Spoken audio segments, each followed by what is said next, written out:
हे काय माझ्या सासूचं गुणगान अख्ख्या पाहुण्या रावड्यांमध्ये धड धड धड धड असं पेटलंय. आणि कशाला मी पेटू? नाही चांगला भडका कर ना पेट्रोल टाकून कशाला? म्हणजे चांगला होईल. होय अहो नाही गरज, त्याची गरज नाही.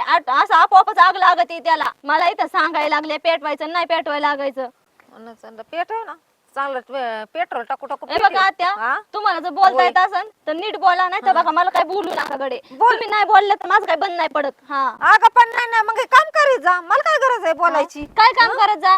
तुमच्या काय मी सकाळी जाताना तुमच्या सगळ्यांच्या आंघोळी पांघोळी झालेल्या असतात का धुणं धुवून टाकायला? हा का काढू कपाटातलं सगळ्यांनी एकदाच रचका धुवून टाकू मग लय तुमच्या जीवाला बरं वाटन. अगं बरं वाटत तुला रविवार दिवशी मी तिला कटाळ येतो धुवायचा. रविवार दिवशी 12 आणि 1 वाजती तुला धुणं धुवायला. वाजू द्या ना मग, वाजू द्या की. मला दिवसभर काय रविवारचं कुठं जायचंय वय? काम धंदा काय राहिला? वर्षात अशाच घरात अजून सगळं राडा तसाच राहतो आणि तशीच झोपतीन मग तिथून पुढे 4 वाजता धुणं धुती. इतकी तर शेणी आहे. मी कधी का काम करा ना, तुम्हाला टायमावरती गोष्टी भेटल्या म्हणजे झालं ना.